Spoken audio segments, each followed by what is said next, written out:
So this customer came to me with a heavily used seat filled with years worth of dirt, sweat, and grime. So firstly, I applied a healthy amount of fabric solution. Then I agitated with my drill brush, making sure to get deep into the fibers of the seat.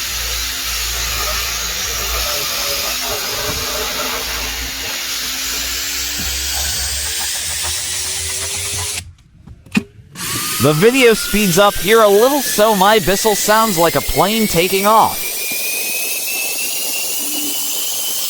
Now I go over it several times with the extractor to make sure I get all the moisture out of the seat. No one wants a wet behind when taking a seat.